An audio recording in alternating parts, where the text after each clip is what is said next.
यहाँ से जो इलेक्ट्रोस्टैटिक्स वाला टॉपिक है, जो इलेक्ट्रोस्टैटिक्स वाला यूनिट है, वो यहाँ से थोड़ा इम्पोर्टेंस उसकी बढ़नी शुरू हो गई है। तो आज हम करेंगे प्रॉपर्टीज़ ऑफ इलेक्ट्रिक चार्ज या electric charges. Basic property of electric charges are, first property लिखी हुई है एडिटिविटी, चार्ज इज एडिटिव और additivity of charge. Charge is additive और एडिटिविटी ऑफ चार्ज। इसका क्या मतलब है यहाँ पे बेटा? एडिटिविटी ऑफ चार्ज, इसका मतलब है कि ये मान लो कोई बॉडी है जिसके डिफरेंट पोर्शन पे डिफरेंट डिफरेंट चार्ज है। यहाँ पे मान लिया Q1, यहाँ पे कितना Q2, ये मान लिया Qn। तो इस बॉडी पे बोलता है कि टोटल चार्ज कितना होगा, Q टोटल बोल लो या Q नेट कितना होगा, सम, एल्जेब्रिक सम। मतलब सिंपली हम लोग चार्जेस को क्या करते हैं, add. Means charges are additive in nature. तो यहाँ से यही बात निकल के आती है। यहाँ पे जो लिखा है charges as additive means additivity of charge. The total charge on a system is the algebraic sum of all the individual charges distributed over different parts of the system। तो यहाँ पे मैंने यही सिस्टम माना हुआ है, Q1, Q2 up to so on Qn। तो total charge कितना बता रहा है, Q1 plus Q2 up to so on Qn। तो ये थी फर्स्ट प्रॉपर्टी। इसके बाद charge is conserved means conservation of charge. दूसरी प्रॉपर्टी है कौन सी बेटा, conservation of charge.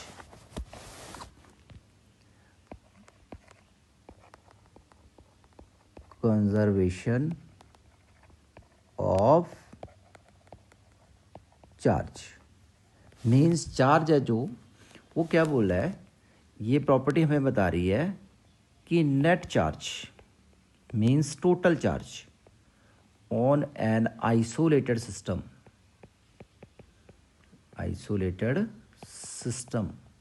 remain conserved means constant।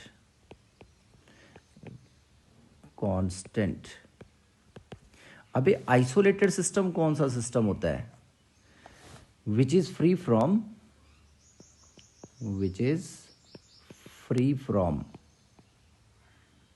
External effects. जिसके ऊपर कोई एक्सटर्नल इफेक्ट ना हो उसको हम लोग क्या बोलते हैं, आइसोलेटेड सिस्टम। मीन्स ये, अच्छा चलो ये देखते हैं हम। Conservation of charge, the total charge on an isolated system is always conserved. Means हम बोल सकते हैं it is not possible to create और destroy the net charge. Means जो नेट चार्ज है वो क्रिएट या डिस्ट्रॉय नहीं होता है, carried by an isolated system, although the charge carrying particles may be created और डिस्ट्रॉयड इन द प्रोसेस। इसका क्या मतलब हुआ, देखो बोलता है कि नॉट पॉसिबल टू क्रिएट और destroy the net charge means total charge create या डिस्ट्रॉय नहीं होता है, लेकिन चार्ज कैरिंग पार्टिकल्स क्रिएट किए जा सकते हैं, पार्टिकल्स क्रिएट किए जा सकते हैं, लेकिन टोटल चार्ज क्रिएट नहीं किया जा सकता। जैसे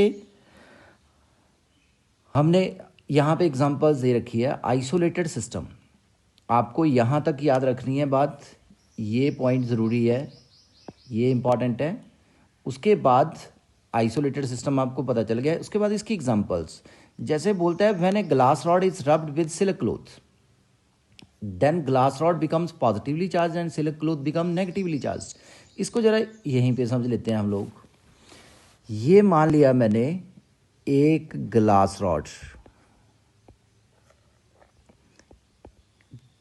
रॉड इनिशियली दोनों क्या होंगे, रेस्ट में। ये मान लिया मैंने सिल्क क्लॉथ, ग्लास सिल्क। अब ये क्या है, बिफोर रबिंग, सिचुएशन क्या लिखी मैंने, बिफोर रबिंग। अबे बिफोर रबिंग दोनों ही न्यूट्रल होंगे, इसके ऊपर भी चार्ज कितना, 0, इसके ऊपर भी चार्ज कितना, 0। तो नेट चार्ज बिफोर रबिंग कितना आएगा, मैंने इनको रब करा, रब करने के बाद हमें पता है glass loses electron and select gain electron. तो जिसने लूज करने उसके ऊपर कौन सा चार्ज आएगा? पॉजिटिव। मैंने सपोज कर लिया इसको पॉजिटिव 4 की, तो ऑब्वियस है जिसने गेन करे उसके ऊपर कितना आएगा? उतना ही नेगेटिव। तो क्यू इसके ऊपर कितना आया? पॉजिटिव, मान लो पॉजिटिव 4 यूनिट, इसके ऊपर कितना आया?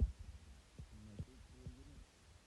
तो ऑब्वियस है आफ्टर रबिंग ऑफ चार्ज कितना आएगा? रबिंग। इसको हम कंबाइंड सिस्टम को बोलते हैं। कंबाइंड सिस्टम लेना है, अकेली अकेली बॉडी नहीं इसमें काउंट करती हैं, तभी हम सिस्टम बोलते हैं। सिस्टम को मतलब ग्लास और सिल्क दोनों काउंट होंगे। तो क्यू नेट कितना आ जाएगा? पॉजिटिव 4E माइनस 4E कितना आ गया? 0। तो देखो बिफोर रबिंग भी 0 था, आफ्टर रबिंग भी कितना आया? सिस्टम के ऊपर चार्ज 0। तो इसका मतलब चार्ज रिमेन कंजर्व्ड। तो एक एग्जांपल है ये, यहां पे दे रखी है कैसे? When a glass rod is rubbed with silk cloth, then glass rod becomes positively charged and silk cloth becomes negatively charged. ये हमें पता है। Before rubbing both the glass rod and silk cloth were electrically neutral, ये भी हमें पता है। तो टोटल चार्ज बिफोर रबिंग कितना होगा? सिस्टम के ऊपर 0। सिस्टम हम किसको बोलेंगे? ग्लास रॉड और सिल्क क्लॉथ को। हाँ जी बच्चे, तो अब क्या है? After rubbing glass rod loses electrons and becomes positively charge and silk cloth gain electron and becomes negatively charge. So the sum of the charge on the glass rod and the silk cloth again becomes 0, क्योंकि दोनों के ऊपर equal and opposite charge है। Hence we can say that the net charge on the system remain conserved, means before rubbing and after rubbing कितना आया? Same. तो I hope कि आपको समझ आ गया होगा। नेक्स्ट है बेटा अल्फा डिके ऑफ किसके बेटा? Uranium 92 to 38 alpha decays. अब इसको समझते हैं। यहाँ पे यहीं पे एक पेज ले लेता हूँ और अल्फा डिके थर्ड जो इसकी एग्जांपल है, थर्ड नहीं सेकंड एग्जांपल है, सॉरी ये, हाँ जी, अल्फा डिके। ये law of conservation of charge की एग्जांपल्स कर रहे हैं। Alpha decay of uranium 92 to 38। सबसे पहले अल्फा पार्टिकल्स क्या होते हैं? अल्फा पार्टिकल्स हम बोलते हैं हीलियम न्यूक्लियस को, और ये पॉजिटिवली चार्ज पार्टिकल्स होते हैं। कौन से पार्टिकल्स होते हैं? Positively charge particles. Beta particles आपने वर्ड सुना होगा, ये बोलते हैं हम लोग इलेक्ट्रॉन्स को, means negatively charge particles. Gamma particles means photons, photons means neutral. ये हमें पता होना चाहिए।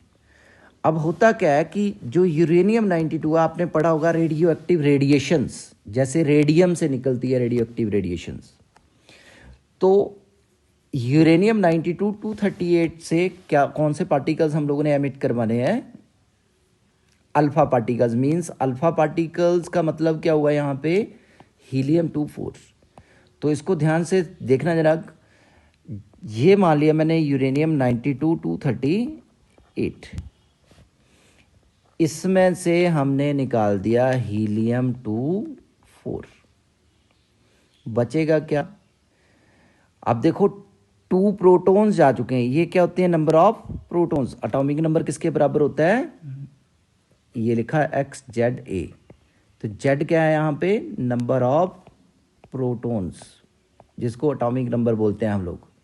ये क्या होता है? Number of protons plus number of neutrons, means atomic mass, atomic number. Atomic number हमें क्या देता है? नंबर ऑफ प्रोटॉन्स या नंबर ऑफ इलेक्ट्रॉन्स। और एटॉमिक मास हमें क्या बताता है बेटा? Number of protons plus number of neutrons. ये याद रखनी है ये बातें। तो अब देखो बेटा, इसमें से 2 प्रोटॉन्स चले गए तो कितने बचेंगे? 90। 92 में से 2 चले गए तो कितने बचे? 90। तो 90 एटॉमिक नंबर किसका होता है? थोरियम। किसका होता है? थोरियम। अब देखो मास नंबर 238 में से 4 यूनिट चला गया तो कितना बचेगा? 234। तो ये हमारे पास बचा। अब इसके पास 92 प्रोटॉन्स है, एक प्रोटॉन पे चार्ज होता है E, तो 92 पे कितना होगा 92E। इधर कितना आ गया 90E, इसका कितना था 2E। तो चार्ज बिफोर डिके, डिके होने से पहले चार्ज इसका काउंट करेंगे कितना 92E। तो charge before decay, before decays कितना आएगा बेटे 92E। आफ्टर डिके कितना आएगा, आफ्टर डिके, आफ्टर डिके ये काउंट करेंगे हम लोग कितना 90E प्लस 2E, तो ये भी 92E। तो देखो before decay and after decay equal है charge, it means charge remain conserved. अब बच्चे के माइंड में ये आ जाता है कि ये तो निकल गए, तो इसका चार्ज क्यों काउंट कर रहे हैं। नो बेटा, हम पूरा सिस्टम काउंट करेंगे। किसकी बात करेंगे हम लोग, सिस्टम की। आइसोलेटेड सिस्टम मीन्स इससे सिस्टम से बाहर नहीं गए, यूरेनियम से बाहर निकले हैं। तो ये है हमारा अल्फा डिके। कहाँ पहुंचे थे हम लोग, ये थी एग्जांपल हमारी अल्फा डिके की। ये मैंने रिएक्शन लिखा है, तो ये क्या है नंबर ऑफ प्रोटॉन्स 92, तो 92E यूनिट्स इसके पास चार्ज आया, इसके पास 90E, इसके पास 2E। तो charge before decay, charge after decay. तो charge before decay and after decay equal है, it means that total charge remain conserved. यहाँ पे मैंने लिखा भी है दिस इज जनरल न्यूक्लियस। तो charge on the given nucleus कितना होता है ये बताता है हमें नंबर ऑफ प्रोटॉन्स। तो नंबर ऑफ प्रोटॉन्स इसके पास कितने हैं Z, एक प्रोटॉन पे चार्ज होता है E, तो total charge on the nucleus positive ZE। आगे मैंने एक वर्ड लिखा है positron. Positron is the anti particle of electron and having same mass. बेटा हर एक पार्टिकल का एक एंटी पार्टिकल होता है, तो इलेक्ट्रॉन का जो एंटी पार्टिकल है वो पॉजिट्रॉन है। इलेक्ट्रॉन पे नेगेटिव चार्ज होता है और पॉजिट्रॉन पे इलेक्ट्रॉन के जितना ही पॉजिटिव चार्ज होता है, और पॉजिट्रॉन का मास इलेक्ट्रॉन के मास के बराबर होता है। इसीलिए हम पॉजिट्रॉन को इलेक्ट्रॉन का एंटी पार्टिकल बोलते हैं, प्रोटॉन को नहीं बोलते, क्योंकि प्रोटॉन का मास इलेक्ट्रॉन के मास से डिफरेंट होता है। इसलिए हम लोग प्रोटॉन को क्या नहीं बोल सकते हैं बेटा, इलेक्ट्रॉन का एंटी पार्टिकल नहीं बोल सकते हैं। इलेक्ट्रॉन का एंटी पार्टिकल पॉजिट्रॉन ही है। तो याद रखना है पॉजिट्रॉन पे पॉजिटिव चार्ज होता है जितना इलेक्ट्रॉन पे नेगेटिव होता है, और पॉजिट्रॉन का मास उतने होता है जितना इलेक्ट्रॉन का मास होता है। तो यहाँ पे नेक्स्ट एग्जांपल दी हुई है यहाँ पे किसकी, कंजर्वेशन ऑफ चार्ज की। In pair production the charge also remain conserved. Pair production में क्या होता है, एक गामा रे किसी हार्ड ऑब्जेक्ट के साथ टकराती है। गामा रे मीन्स फोटोन किसी हार्ड ऑब्जेक्ट के साथ टकराता है, और टकराने के बाद वो दो पार्ट्स में टूट जाता है, इलेक्ट्रॉन एंड पॉजिट्रॉन। ये इलेक्ट्रॉन है, ये पॉजिट्रॉन है। तो इसका मतलब एक गामा रे क्या पैदा कर रही है, एक पेयर पैदा कर रही है किसकी, इलेक्ट्रॉन एंड पॉजिट्रॉन की। इस प्रोसेस को बोलते हैं हम लोग पेयर प्रोडक्शन। तो अभी फोटोन है बेटा, गामा रे क्या है, फोटोन। फोटोन्स न्यूट्रल होते हैं, तो कितना चार्ज था 0। इलेक्ट्रॉन पे कितना चार्ज होगा -E, और पॉजिट्रॉन पे पॉजिटिव E। तो total charge after pair production कितना आएगा, -E plus E is equal to 0। तो चार्ज बिफोर पेयर प्रोडक्शन भी 0 हुआ, चार्ज आफ्टर पेयर प्रोडक्शन भी कितना हुआ 0। Hence charge remain constant. तो हम क्या बोल सकते हैं कि चार्ज क्या रह गया बेटा, कांस्टेंट। ये देख लो बच्चे, पेयर प्रोडक्शन के बाद इलेक्ट्रॉन पे माइनस चार्ज आएगा, नेगेटिव चार्ज आएगा, और पॉजिट्रॉन पे पॉजिटिव चार्ज आएगा। तो दोनों को सम किया तो कितना आएगा 0।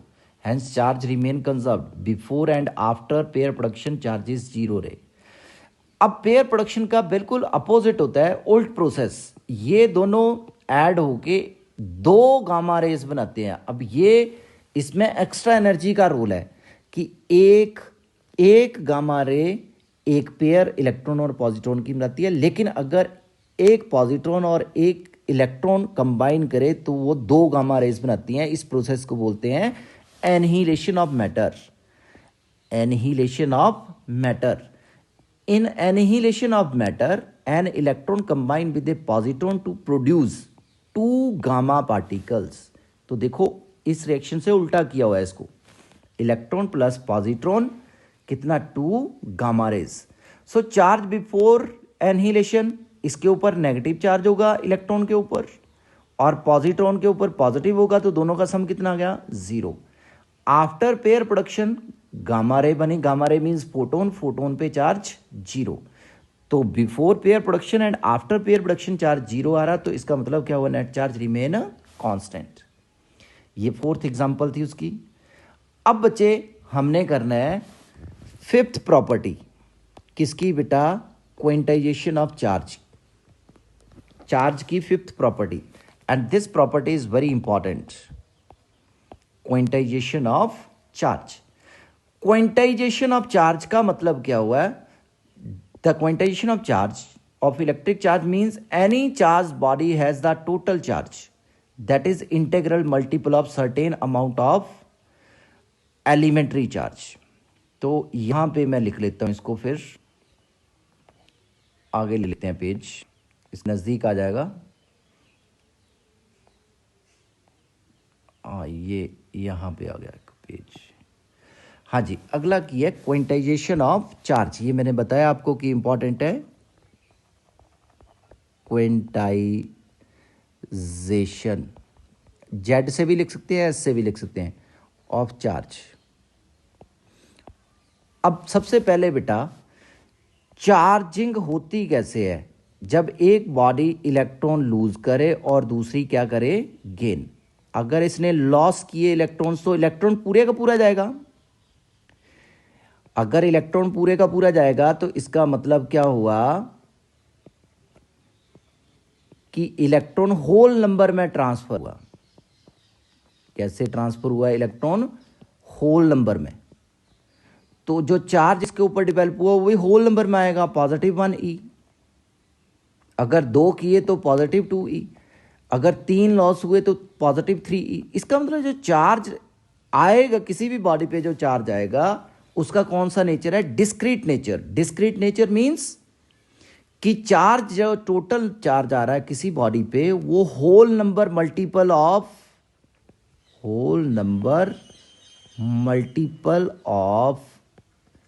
Basic charge.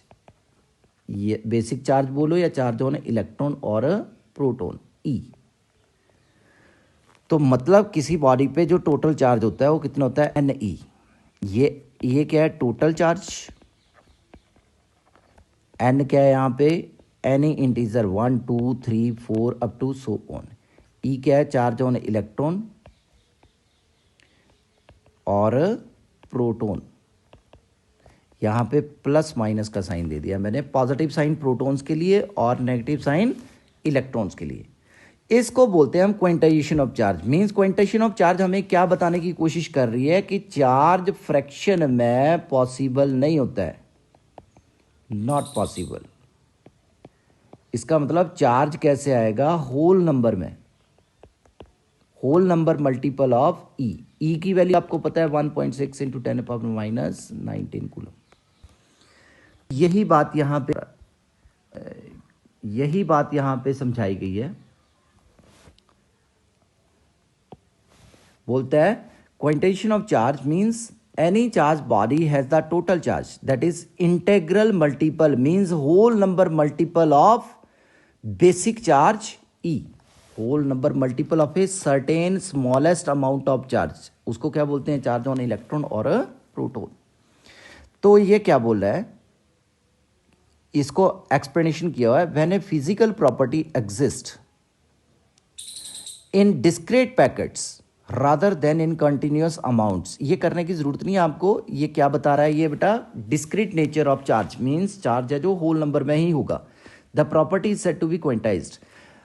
ये बात याद रखनी है आपने कि टोटल चार्ज किसी भी चार्ज्ड बॉडी पे कितना होगा, whole number multiple of basic और elementary charge. Means Q is equal to कितना, +-Ne। N क्या है, any integer which indicates the number of proton और इलेक्ट्रॉन्स। E हमें पता है 1.6 × 10⁻⁻19 कूलम। तो अब कारण क्या हुआ क्विंटाइजेशन ऑफ चार्ज का, ये आता हुआ कारण इसका, cause, the cause of quantization of charge. देखो जब चार्जिंग हुई, क्यों हुई, ट्रांसफर ऑफ इलेक्ट्रॉन्स के कारण।